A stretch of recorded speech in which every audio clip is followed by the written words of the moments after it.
கர்த்தருடைய பரிசுத்த நாமத்திற்கு ஸ்தோத்திரம். இன்னைக்கு நம்ம யாக்கோபு முதலாவது அதிகாரம் 15வது வசனத்தை தியானிக்க இருக்கிறோம். யாக்கோபு 1:15. ஜெபத்துடன் இந்த செய்திக்குள்ளே கடந்து சொல்லுவோம். பரிசுத்த ஆவியே, பக்தர்கள் துணையாளரே, கூற இருப்பவரே, குறைகள் தீர்ப்பவரே, கூட இருப்பவரே, குறைகள் தீர்ப்பவரே, தேற்றிடும் தெய்வமே, திடன் தருபவரே, தேற்றிடும் தெய்வமே, திடன் தருபவரே, ஊற்று தண்ணீரே, ஊற்று தண்ணீரே, உள்ளத்தின் ஆறுதலே, எங்கள் உள்ளத்தின் ஆறுதலே, பரிசுத்த ஆவியே, என்னோட துணையாளரே, பயங்கள் போக்கிவிட்டீர், பாவங்கள் நீக்கிவிட்டீர், பயங்கள் போக்கிவிட்டீர், பாவங்கள் நீக்கிவிட்டீர், ஜெயமே வாமரவால், ஜெயமே வாமரவால், ஜபமே வாம் தயவால், தினம் ஜபமே வாம் தயவால், உகர உகரரா, உபர உபரரா, உப ரிகரரா, ரிகர ரிகரரா, ரிகர ரிகரரா, அபிஷேக நாதரே, ஆச்சார மானவரே, அபிஷேக நாதரே, ஆச்சார மானவரே, மீட்பே நாளுக்கன, மீட்பே நாளுக்கன, முத்திரை யானவரே, எங்கள் முத்திரை யானவரே, உரர உரரரா, உபன உகரரா, சத்துரு வாரும் போது எதிராய் கொடிபிடிப்பீர், சத்துரு வாரும் போது எதிராய் கொடிபிடிப்பீர், எக்காலம் ஓதுகிறோம், நாங்கள் எக்காலம் ஓதுகிறோம், எதிரியை வென்று விட்டோம், நாங்கள் எதிரியை வென்று விட்டோம், பரிசுத்த ஆவியே, என்னோட துணையாளரே, அயல் மொழி பேசுகிறோம், அதிசயம் காண்கிறோம், அயல் மொழி பேசுகிறோம், அதிசயம் காண்கிறோம், வரங்கள் பெறுகிறோம், நாங்கள் வரங்கள் பெறுகிறோம், வளமாய் வாழ்கிறோம், நாங்கள் வளமாய் வாழ்கிறோம். இயேசுவின் நாமத்தினாலே ஜெபங்கள் பிதாவே, ஆமென். கர்த்தருடைய பரிசுத்த நாமத்திற்கு ஸ்தோத்திரம். மெர்சி ராஜசேகரன் எங்க சம்பந்தியமா, பிரைசலா சம்பந்தியமா பார்க்க ரொம்ப சந்தோஷமா இருக்கிறது. நாகரத்னம் அம்மாள், கவிதா சிஸ்டர், டீச்சர், செல்வி டீச்சர், பிரைசலா. கர்த்தர் நல்லவர். யாக்கோபு முதலாவது அதிகாரம் 15வது வசனத்தை நம்ம பார்க்க இருக்கிறோம். 14, 15 2 காம்பினேஷன். 14 அவங்களுக்கு வாசிட்டு 14 அவன் தான் சுய இச்சையினாலே இழுக்கப்பட்டு. இந்த சுய இச்சை விளக்குறதற்கு இந்த ஆத்தர்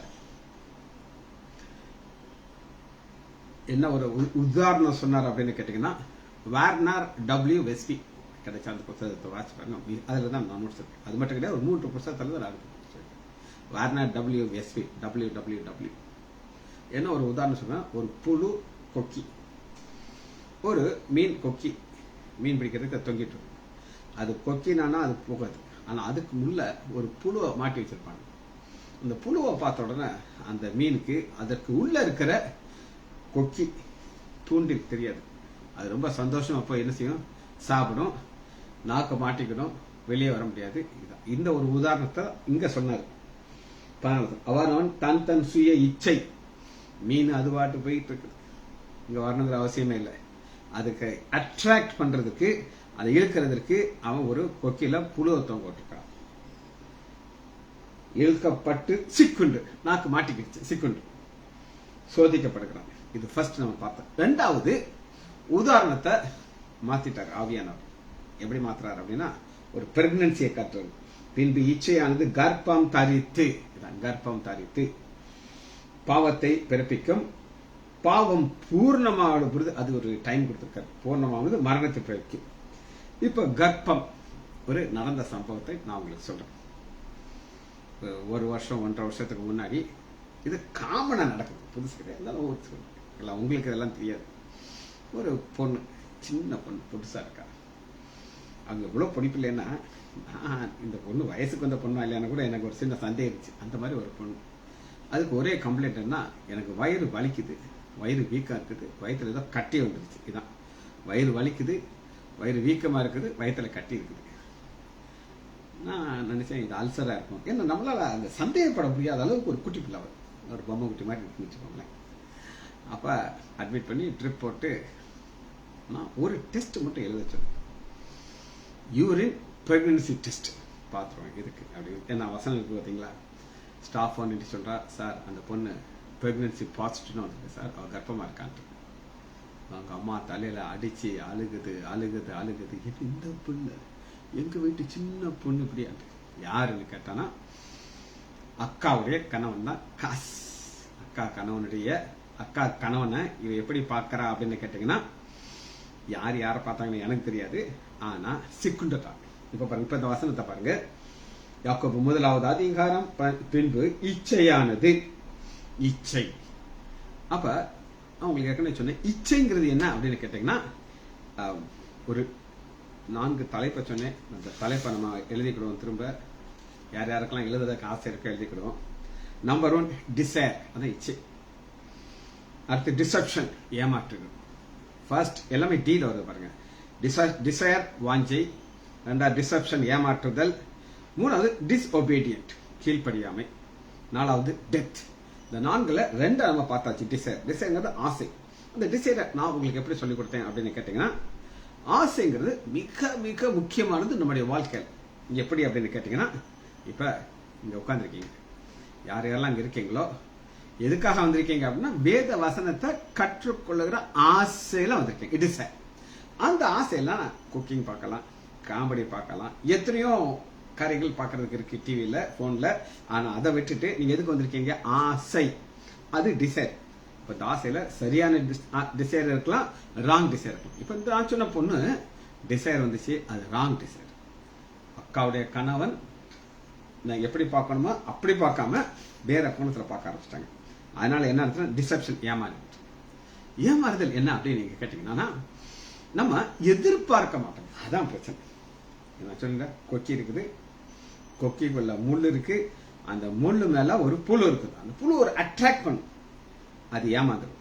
அடுத்து பாருங்க, இப்ப 2 தலைப்பு நான் சொல்ல போறேன். Disobedient, death.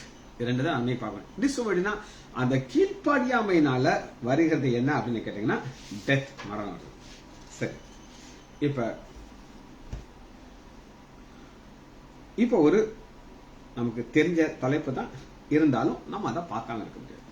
தெரிஞ்ச நபர், தெரிஞ்ச காரியம், அதான் டிசெப்ஷன், டிஸ்ஒபீடியன்ட், டெத். யாருக்கு நடந்தது அப்படின்னு கேட்டீங்கன்னா, எடுத்துக்கொள்ளாம 2 சாமுவேல் 11வது அதிகாரம் 2வது வசனம். இப்ப சாத்தான் தாவீதுக்கு ஒரு புழுவை காட்டுறாரு. அந்த புழுக்கு பேர் பச்சைபால்.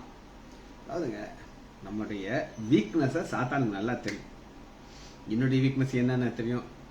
JM ஸ்டாலின் இருக்காரு, அவருடைய வீக்னஸ் என்னன்னா சாத்தானுக்கு தெரியும்.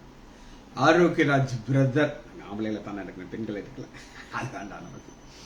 ஆரோக்கியராஜ் பிரதருக்கு வீக்னஸ் இருக்கா? அவரே ஒத்துக்கிடுவார் நிறைய நேரத்தில். JM ஸ்டாலினுக்கு வீக்னஸ் இருக்கா? இருக்கு.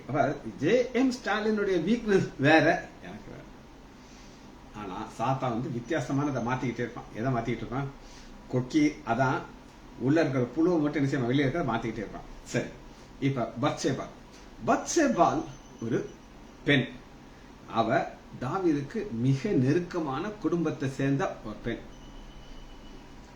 அகிதோப்பேல் அவங்க தாத்தா எல்லாம் நான் உங்களுக்கு தனியா கிளாஸ் எடுத்திருக்கேன், அதனால இப்ப வசனத்துக்குள்ள போறதில்ல. இந்த அகிதோப்பேல் யாருன்னா ஆலோசனை கொடுக்கிறவர். அவருடைய ஆலோசனையை கேட்டுதான் தாவீதுடைய வாழ்க்கையில ஒரு ப்ரோக்ரஸ். ஆண்டவர் உதவி செய்யறாரு. ஆனா ஒரு மனிதனை வச்சிருக்கிறார் அகிதோப்பேல். இப்ப அகிதோப்பேலுடைய பேத்தி தான் இந்த பத்சேபா. அவருடைய கணவன் ஒரு ஏத்தியனாகிய உரியா.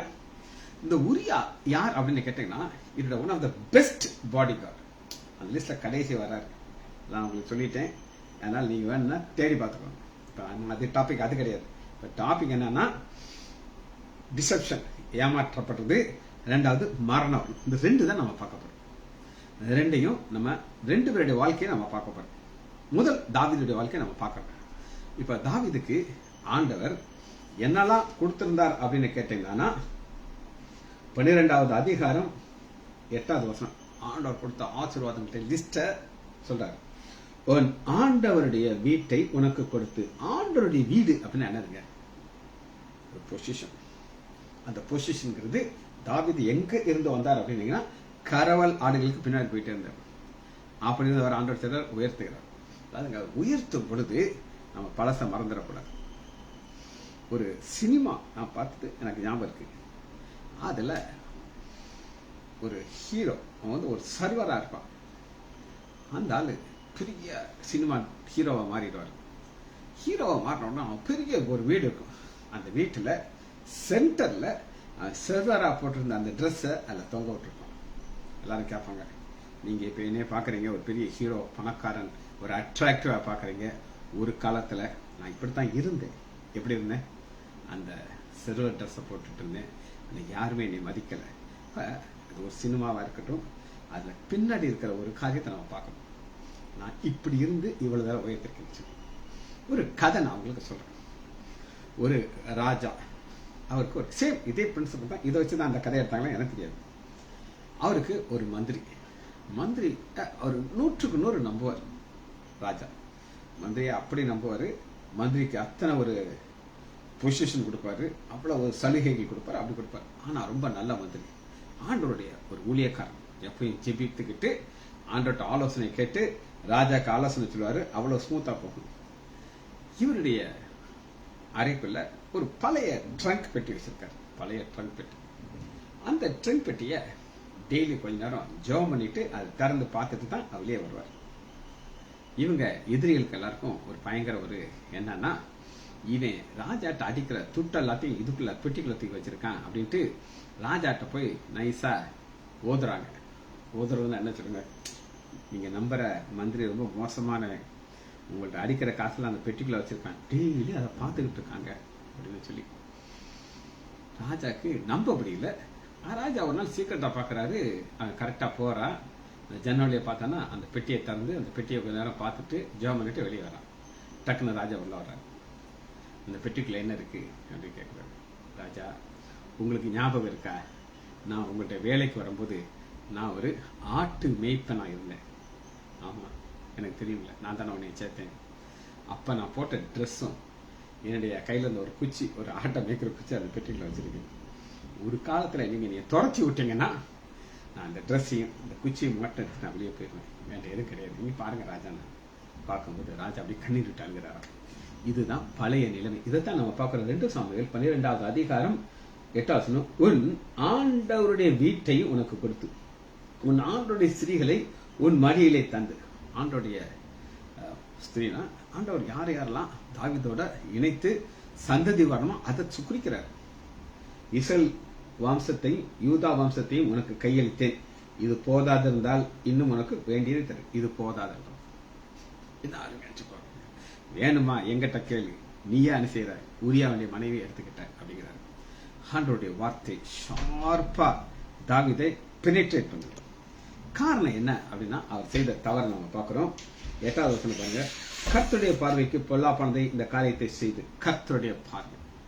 தாவீதுக்கும் ஆண்டவருக்கும் ஒரு க்ளோஸ் ரிலேஷன்ஷிப் இருக்கும். எப்பயும் தாவீது ஆண்டவரை நோக்கி பார்த்துக்கிட்டு இருப்பார். ஆண்டவர்கிட்ட தன்னை தாழ்த்துவார். ஆண்டவரே என் ஜெபத்தை கேளுங்கய்யா அப்படின்னு கதறுவார். ஆனா எப்ப இந்த பாவம் உள்ள பிரவேசிச்சதோ அவருக்கும் ஆண்டவருக்குள்ள ஒரு செப்பரேட் வந்துருச்சு. அந்த கேப் வந்தனால என்ன நடந்தது அப்படின்னு கேட்டீங்கன்னா, பாருங்க, நீ அசட்டை பண்ணினது என்ன, அசட்டை பண்ணினது என்ன. அசட்டை என்னதுங்க? சாலமன் இருக்கார். சாலமன் ஆண்டவர்கிட்ட தூரமா போய் பல பெண்களை, ஆயிரக்கணக்கான பெண்களை திருமணம் செய்துட்டு விக்கிரத்துக்கு பின்னாடி போனோட ஆண்டவர் தரிசனத்தில் 2 முறை சொல்றாரு, வேண்டாம் விட்டு வேண்டாம். ஆனா இவர் விட மாட்டாரு. அதான் அசட்டை பண்ணுகிறது. அடுத்து பாருங்க, அவனை அம்மோன் புத்திரருடைய பட்டயத்தினாலே கொன்று போட்டாய். அம்மோன் புத்திரர் அவன் மனைவியை உனக்கு மனைவியாக எடுத்துக்கொண்டு, உனக்கு மனைவி அப்படின்னு சொன்னாலும் ஆண்டவர் அதை அக்செப்ட் பண்ணல. அதனால நடந்தது என்ன அப்படின்னு கேட்டீங்கன்னா, ஒரு மரணத்தை பார்க்க போறோம். இது அவர் மரணமா இல்லை, அவருக்கு ஆண்டவருக்கு ரொம்ப பிடிக்கும். அதனால யார கொண்டார் அப்படின்னு கேட்டீங்கன்னா 2 சாமுவேல் 12வது அதிகாரம் 15 வசனம். அப்பொழுது கர்த்தர் உரியாவின் மனைவி தாவீதுக்கு பிறந்த ஆண் பிள்ளையாகிய அடித்தார். அது வியாதிப்பட்டு கேவலமா இருந்தது. இப்ப நான் உங்களுக்கு ஒரு சீக்ரெட் சொல்லி தரப்போம். என்ன சீக்ரெட் அப்படின்னு கேட்டீங்கன்னா, அநேகர் எங்கிட்ட கேள்வி கேட்டிருக்காங்க, உங்கள்கிட்ட கேட்கறாங்களா எனக்கு தெரியாது. என்ன கேள்வி அப்படின்னா, ஒரு சின்ன பிள்ளை மரித்தா அது பரலோகத்துக்கு போகுமா நரகத்துக்கு போகுமா அப்படின்னு ஒரு கேள்வி கேட்பாங்க. என்னது, பரலோகத்துக்கு போகுமா? வேதத்துல இருந்து நீங்க சொல்லுங்க.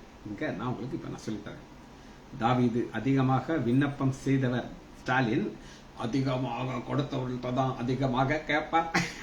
உங்களுக்கு அதிகமாக கொடுத்திருக்கிறார், எனக்கு அதிகமாக கொடுத்திருக்கிறார், அதிகமாக கேட்பார். சரி, இப்ப நான் இதுக்கு பதில் சொல்ல பாரு. ஒரு குழந்தை மரிச்சிருச்சு, சின்ன பிள்ளை, அது நரகத்துக்கு போமா பரலோகத்துக்கு போமா? இதுக்கு ஒரு ஆன்சர் நம்ம பார்க்க போறோம். 2 சாமுவேல் 12வது அதிகாரம். இப்ப அந்த குழந்தை வியாதி வந்துருச்சு. வியாதி வந்த உடனே தாவீது சாப்பிட மாட்டேங்கிறார். ஸ்டாலின் சொன்னாப்புல அதிகமாக விழுந்து தரையில கிடக்கிறார், எந்திரிக்கலாம் மாட்டார். அவருக்கும் பத்சேபாலுக்கும் கள்ளத்தனமாக பிறந்த பிள்ளைக்கு அழுது ஜெபிக்கிறார். இப்ப அந்த குழந்தை இறந்து போச்சு, பிள்ளை செத்து போயிட்டு 18 வருஷம். இப்ப எல்லாரும் என்ன சொல்றாங்க, இப்ப நம்ம சொன்னானா இவரு தாவீது செத்துக்கிட்டு போயிடுவார்னு நினைக்கிறாங்க. தாவீது 19 இந்த ஊழியக்காரர் ரகசியமாய் பிள்ளை செத்து போய் சொன்னாங்க. உடனே தாவீது தாரையை வெட்டி எழுந்து, நியூஸ் போயிருச்சு பிள்ளை இறந்து போச்சுன்னு, எழுந்து ஸ்நானம் பண்ணி எண்ணெய் பூசிக்கொண்டு தன் வஸ்திரங்களை மாற்றி கர்த்தருடைய ஆலயத்தில் பிரவேசித்து போஜனம் பண்ணி தன் வீட்டுக்கு வந்து போஜனம் அவன் முன்னே போய் சாப்பிட்டார். இப்ப எல்லாருக்கும் ஆச்சரியமா இருக்கு, இல்லையா? பத்சேபால் அவருக்கு ரொம்ப பிடிக்கும். கணவன் உயிரோடு இருக்கிறாரு. அப்ப பாருங்க வசந்த 2 சாமுவேல் 11வது அதிகாரம் 5வது வசனம். அந்த ஸ்திரீ கர்ப்பம் தரித்து தன் கர்ப்பவதி என்று தாவீதுக்கு அறிவிக்க ஆளுநர். அதாவது இந்த ஸ்டேஜ் எல்லாம் இந்த குழந்தை வயிற்றுல வந்தோடனே தான் அப்பாவை கொள்றாரு, சோக்கால் உரியாவை கொள்றாரு. இப்ப ஆண்டவருக்கு இந்த குழந்தைய அடிக்கிறார், அந்த குழந்தை இறந்து போச்சு. இப்ப என்ன அர்த்தம் அப்படின்னு கேட்டீங்கன்னா, அவங்க ஒரு கேள்வி கேட்கறாங்க, வேலைக்காரங்களாம் சுத்தி கேள்வி கேட்கறாங்க. 21வது வசனம் 2 சாமுவேல் 12. அப்பொழுது அவன் ஊழியக்காரர் தாவீதை நோக்கி, நீர் செய்கிற காரியம் என்ன? பிள்ளை உயிரோடு இருக்கலே உபவாசித்து அழுதீர், பிள்ளை மறித்தது பின்பு நீங்க எந்திரிச்சு என்ன செய்றீங்க? அசனம் பண்ணிக்கல, சாப்பிடுறீங்களா? நல்லா விருது, எனக்கு என்ன அர்த்தம்? உங்களுக்கு கவலையே இல்லையா அப்படின்னு கேட்கறாங்க. இங்கதான் ஆன்சர் இருக்கு. அதற்கு அவன், பிள்ளை இன்னும் உயிரோடு இருக்கலே, பிள்ளை பிழைக்கும், கர்த்தர் எனக்கு இறங்குவாரோ எப்படி எனக்கு தெரியாது, உபவாசித்து அழுதேன், அது மறித்திருக்கிற இப்பொழுது நான் உபவாசிக்கிறேன், இனி நான் அதை திரும்ப வரப்பாக்கணுமோ? நான் அதனிடத்திலே போவேனே அல்லாமல் அது இடத்திலே வருது. நான் அதனிடத்திலே போவேனோ, இதாங்க ஆன்சர். இப்ப தாவீது கிளியரா சொல்றாரு, இந்த பிள்ளை பரலோகத்தில் இருக்கு அப்படின்னு சொல்றாரு. நான் தான் என்ன அந்த பிள்ளையை பார்க்க போறேன், அது என்னை பார்க்க வராது அப்படின்னு சொல்றாரு. அப்ப ஒரு மரணம்ங்கிறது என்ன அப்படின்னு கேட்டீங்கன்னா, ஒரு பிள்ளை ஃபைனலா நம்ம ஃபைனலா போகிற இடம். சரி, இது ஒரு வகையான ஒரு சோதனை. இந்த சோதனையை போல ஒரு சோதனையை ஆண்டவருக்கு சாத்தான் கொண்டு வந்தான். எடுத்துக்கலாமா? லூக்கா 4வது அதிகாரம் 2வது வசனம். லூக்கா 4:2. இயேசு பரிசுத்த ஆவியினாலே நிறைந்தவராய், ஆவியானுடைய பவரோடு வளர்ந்த சார் போறார். யோர்தானை விட்டு திரும்பி ஆவியானாலே வனாந்திரத்துக்கு, ஆவியானாராலே வனாந்திரத்துக்கு, ஆவியானவர் கூடவே வர்றாரு. யாரு கூட வர்றாரு? ஆண்டவராகிய இயேசு கிறிஸ்து. இப்ப சாத்தானுக்கு சோதனை. இப்ப நீங்க கேட்கலாம், ஆண்டவர் சோதனை தேவையா இல்லையான்ட்டு கேட்கலாமா? இல்லை. அவர் பரிசுத்தர், பரலோக தேவனுடைய ஒரே பேரான குமாரன், யாரும் தொட முடியாது. ஆனாலும் நமக்கு சோதனை வருகிறதுனால அவர் காட்டுறார். காட்டும் பொழுது பாருங்க, அந்நாட்களிலே அவர் ஒன்றும் புசியாதிருந்தார். ஏன் புசியாதிருந்தார் அப்படின்னு கேட்டீங்கன்னா, சாப்பாடுங்கிறது அவருக்கு ஒரு தள்ளி வைக்கிறார். அந்நாட்களிலே முடிந்த பின்பு அவருக்கு பசி உண்டாயிற்று. இப்ப பசி உண்டாயிற்றுனா அவர் ஒரு நம்மளை போல மனிதனை போல வருகிறார். சரியா? அப்பொழுது பிசாசு அவரை நோக்கி, நீ தேவனுடைய குமாரன் ஆனால் இந்த கல்களை அப்பமாக்கும் என்று சொல்லுவார். இப்ப ஆண்டவர் ஆட்சியை இயேசுவால அப்பமா மாற்ற முடியுமா? முடியும். ஆனா அந்த வல்லமைய சாத்தானுக்காக செய்ய மாட்டான். நல்லா சொல்றதை கேட்டுக்கோங்க. ஒரு அற்புதத்தை அவர் செய்தார்னா அது மூலமாக தேவன் மகிமைப்படும். லாசரு மரித்து கிடக்கிறான். பிதாட்ட ஜெபிக்கிறார். பிதாவே, நீர் எப்பொழுதும் எனக்கு செவி கொடுக்கறதுனாலே நான் உண்மை சோஸ்தரிக்கிறேன் அப்படின்னு சொல்லிட்டு லாசருவே வெளியே வாங்குறார். இது எதற்காக அப்படிங்கிற கேட்டீங்கன்னா, நானே உயிர்த்தெழுதலும் ஜீவனும் இருக்குங்கிற காட்டுறதுக்காண்டி. ஆனா சாத்தானுக்கு கீழ்ப்படியணுங்கிற அவசியம் கிடையாது. இந்த சோதனைகளை ஆண்டவர் ஜெயிக்கிறாரு. அதுல விசேஷமான ஒரு காரியம் என்ன அப்படின்னு கேட்டீங்கன்னா, அதாவது இவைகள் மேல் உள்ள அதிகாரமும் இவைகளில் மகிமையும் உமக்கு தரு சாத்தான் சொல்றான். இவன் எனக்கு ஒப்பு கொடுக்கப்பட்டிருக்கிறது, ஒப்பு கொடுக்கப்பட்டது எனக்கு இஷ்டமா இருக்கிறது நான் கொடுப்பேன். ஒப்பு கொடுக்கறதா என்ன சொல்லுங்க பார்ப்போம். சாத்தான் ஒரு உண்மையை சொல்றான். என்ன சொல்றான்? ஒப்பு கொடுக்க. இது என்னுடையதுன்னு சொல்ல மாட்டேங்க. இப்ப நீங்க பாக்குற போன், நீங்க பாக்குற இந்த ஷர்ட், இந்த சோஃபா, இந்த வீடு என்னுடையது. எங்க அப்பா கட்டினாரு, என் மனைவி இதெல்லாம் டெக்கரேட் பண்ணி அழகாக்கி வச்சிருக்கா. இது என்னுடைய வீடு. புரியுதாங்க?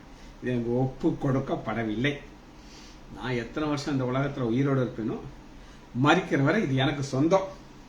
புரியுதாங்க? இது எனக்கு ஒப்பு கொடுக்கப்படவில்லை. ஆனா சாத்தானுக்கு இருக்கிற அதிகாரம் ஒப்பு கொடுக்கப்படும். ஆதாம் வந்து திருடி வாங்கிட்டான். சரி, இது இந்த சோதனையில் ஆண்டவராகிய இயேசு கிறிஸ்து ஜெயித்தார். இரண்டாவது ஒரு சோதனை நம்ம பார்க்க போறோம். இதுதான் நெக்ஸ்ட் ஸ்டெப். 2 சாமுவேல் 13வது அதிகாரத்துக்குள்ள வருகிறோம். தாமார். ரைட். இந்த வசனத்தை வாசிச்சுக்கிட்டு 2வது செய்திக்கு போறோம். வசனம் என்ன சொல்லுது அப்படின்னு நீங்க கேட்டீங்கன்னா எடுத்துக்கொள்ளாமா. யாக்கோபு 1வது அதிகாரம் 15வது. பின்பு இச்சையானது, இச்சைங்கிறது எனக்கு சொந்தமானது, இச்சையானது கர்ப்பம் தரித்து பாவத்தை பிறப்பிக்கும், பாவம் பூர்ணமான பொழுது மரணத்தை பிறப்பிக்கும். இதைத்தான் நம்ம பார்க்க போறோம். இது தாவீதுடைய மகளுடைய வாழ்க்கையில் நடக்குது. மகன் பாருங்க. 2 சாமுவேல் 13வது அதிகாரம் 1 வசனம். இதற்கு பின்பு தாவீது குமாரனாகிய அப்சலோமுக்கு தாமார் என்னும், அப்சலோம் தாமார் ரெண்டும் ஒரு தகப்பன் ஒரு தாய்க்கு பிறந்த பிள்ளைகள். நல்லா கிடைக்கும். ஒரு தகப்பன் ஒரு தாய். ஆனா அம்மோன் யாருன்னா வேற தாய். தகப்பன் தாவீது, ஆனா வேற. ஆதாம் ஒப்பு கொடுத்தான். ஸ்டாலின். இப்ப நம்ம எங்க வரும்? ஸ்டாலின் ஆதாம் விட்டுருங்க, அப்சலோம்ட்ட வாங்க, அம்மோன்ட்ட வாங்க. குமார் அம்மோன் மோகம் கொண்டான். இந்த மோகம் அதான் பிரச்சனை. இப்ப மோகம்ங்கிறது என்ன அப்படின்னு நீங்க கேட்டீங்கன்னா, இதுதான் மோகம். இந்த மோகம்ங்கிறது எதனால வருதுன்னா, சௌந்தரியம் உள்ள ஒரு சகோதரி தான். அழகு குறித்து வசனம் என்ன சொல்லுது அப்படின்னு நீங்க கேட்டீங்கன்னா, நம்ம எல்லாருக்கும் தெரிஞ்ச வசனம். ஆனாலும் இந்த அழகை குறித்து நம்ம பார்க்காமல் இருக்க கூடாது. வாசிப்போமா. நீதிமொழிகள் 31வது அதிகாரம் 30வது வசனம். இதுதான் அழகு. சௌந்தரியம் வஞ்சனை உள்ளது, அழகும் வீண். கர்த்தருக்கு பயப்படுகிற ஸ்திரியே புகழப்படுவார். சௌந்தரியம் வஞ்சனை உள்ளது, அழகு வீண். சில வருஷங்களுக்கு முன்னாடி, 10 வருஷம் அல்லது 15 வருஷம், ஒரு வாலிப அக்கா, அழகுன்னா அப்படி ஒரு அழகு. அந்த பொண்ணு சமையல் பண்ணிட்டு இருக்கா. கலரை பார்த்தீங்கன்னா இப்படி ஒரு அழகு கலர் நான் பார்த்தது. தீ பட்டுச்சு உடம்புல. அந்த அத்தனை தீப்பட்டு எல்லாம் அப்படியே புண்ணு புண்ணாகி பாண்ட கிட்ட பேட் ஸ்மெல். ஏன்னா அந்த சதையெல்லாம் அழுகி போயிடுச்சு, குக் ஆயிடுச்சு அந்த ஹீட்ல. அது ஏறக்குறைய நிர்வாணமாக தான் அந்த பொண்ணு இருக்கா. உடம்புல ஃபுல்லாக அத்தனை சதையும் அழுகி போயிருக்கு. நாங்கள் அதை சர்ஜரி பண்ணி கொஞ்சம் கொஞ்சமாக அந்த சதையை கட் பண்ணுறோம். அந்த நேரத்தில் ஒரு ஸ்டூடெண்ட் ஒன்று பயங்கர திபுரில் நடப்பான், சுத்தம் நடப்பான், அப்படியே ஸ்டைலாக நடப்பான், கொஞ்சம் அழகாக இருக்கான்னு அவனுக்கு ஒரு பெருமை.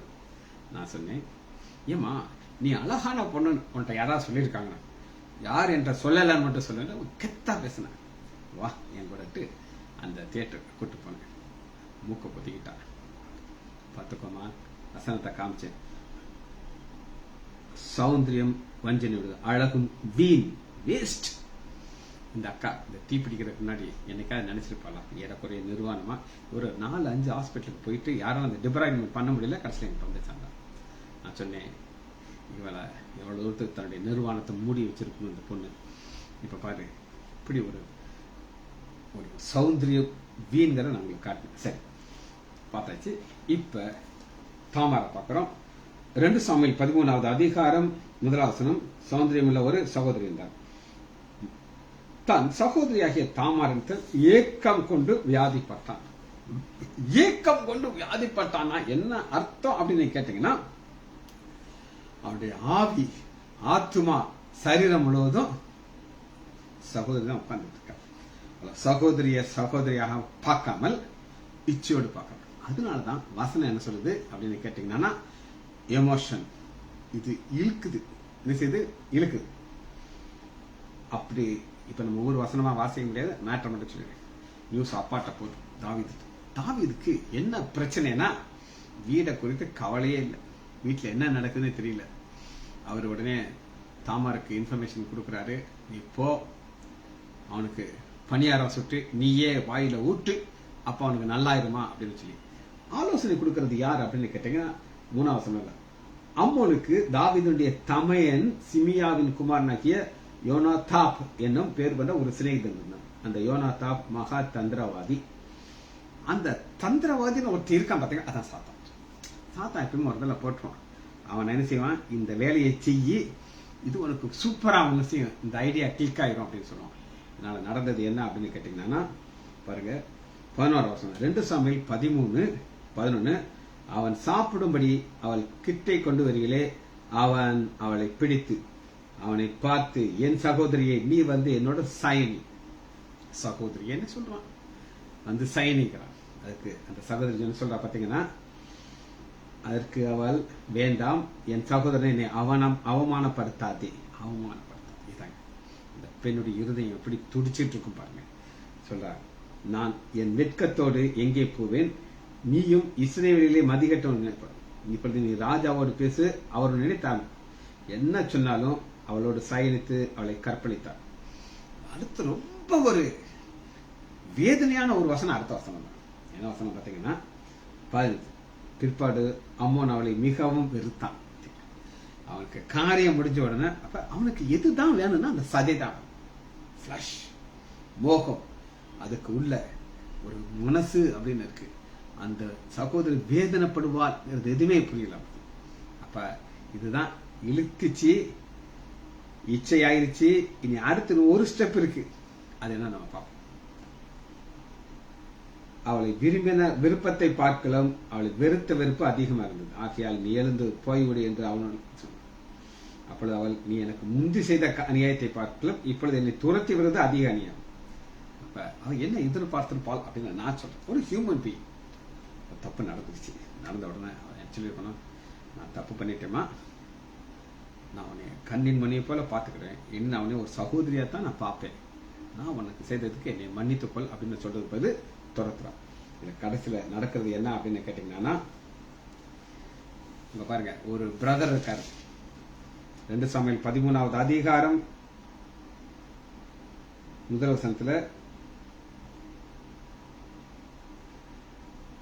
அப்சலோம் தாமார் என்னும் சார். அப்சலோம் அவர் ஆக்ஷனுக்கு வர்றாரு. எஸ், பாப்போமா. 2 சாமுவேல் 13வது அதிகாரம் 22 அப்சலோம் பழி வாங்குறார். இப்பதான் அந்த மரணம் நடக்க போகுது. பாவம் உள்ள வந்துருச்சு, கர்ப்பம் வந்துருச்சு, கர்ப்பம் வளர்றதுக்கு ஆண்டவர் டைம் கொடுக்கிறாரு. அந்த குழந்தை வளர்ப்பு மாசம் ஆகல, ஆனா ஒரு டெத்தா அதுக்கு ஒரு டைம் கொடுக்கிறாரு ஆண்டவர். எப்படி ஒரு குழந்தை 10 மாசம் அம்மாவுடைய கயித்துல இருக்கணுமோ அப்புறம் தான் வெளியே வர முடியும். அதுபோல 2 சாமுவேல் 13வது அதிகாரம் 28வது வசனம், அப்சலோம் தன் வேலைக்காரர் நோக்கி, அம்மோன் என் சகோதரிய கற்பழிச்ச, கெட்ட வார்த்தை போட்டு சொல்லியிருப்பான், நான் நினைக்கிறேன், நான் சொல்ல மாட்டேன். அம்மோன் திராட்சை ரசம் குடித்து கழித்திருக்கும் சமயத்திலே நன்றாய் பாருங்கள், அப்பொழுது நான் அம்மோனை அடியுங்கள் என்று சொல்வேன், உடனே நீங்கள் பயப்படாமல் அவனை கொன்று போடுங்க. மரணம். இவன் இந்த ஒரு தவறை செய்யலைன்னா ராஜாவா இருந்து சிங்காசனத்தில் உட்காந்துருப்பான். பாத்தீங்களா? அதனால அவன் இழந்தது என்னன்னா, அவனுடைய நல்ல பெயர் போயிடுச்சு. ஒரு சகோதரியை கெடுத்துட்டான். அதுக்கப்புறம் அவனுக்கு ஒரு மரணம் வரப்போகுது. நான் அல்லவோ அதை உங்களுக்கு கட்டளையிடுகிறேன், திடன் கொண்டு தைரியமா இருக்கு. எல்லாம் நடந்துகிட்டே இருக்குது. 29 அப்சலோம் கற்பித்தபடியே இவனுக்கு அப்சலோம் பாருங்க, இந்த அம்மோனுக்கு யார் ஐடியா கொடுக்கறான்னு பாத்தீங்கன்னா 3வது வசனம், யோனாதாப். இப்ப இவன் அடுத்த ஒரு ஐடியா கொடுப்பான். அதனால என்ன நடக்குதுன்னா, அப்சலோம் கற்பித்தபடி சொன்னது போல செய்றாங்க. வேலைக்காரர் அம்மோன் செய்தார்கள். அப்பொழுது ராஜகுமார் எல்லாரும் எழுந்து ஓடி போனார். அப்ப டெத் வந்துருச்சு. அவர்கள் வழியிலே இருக்கும் பொழுது அப்சலோம் ராஜகுமார் மரணம் வந்துருச்சு. இது நடக்கிறதுக்கு காரணம் என்ன அப்படின்னு கேட்டீங்கன்னா, ஆண்டவர் ஜட்ஜ்மெண்ட் கொடுக்கிறார். 12வது அதிகாரம் 9வது வசனத்துல ஏத்தியனுடைய மனைவிய பட்டயத்தினால கொன்ன, உன் வீட்டுக்கும் பட்டயம் வரனாரு. ஆண்டவர் ஒன்று சொன்னா அதை செய்வார். அது அவருக்கு கஷ்டமே கிடையாது. வசனத்தை வாசிச்சுட்டு நம்ம அந்த செய்தியை முடிக்க போகிறோம். யாக்கோபு 1வது அதிகாரம் 15 பின்புங்கிற ஒரு சம்பவம் நடந்த பின்பு. அது என்னன்னா, அவன் தன் சுய இச்சையினால இழுக்கப்பட்டு சகோதரிய பார்க்காம இழுக்கப்படுறான்.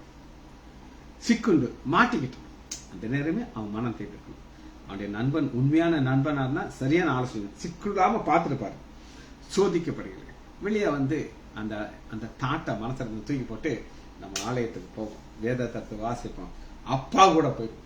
தாவீது கூட போவோம். தாவீது கூட்ட போக மாட்டாரா? தாவீது தான் சந்தோஷமா இருப்பாரு. போகல, அதனால பிரச்சனை வந்துச்சு.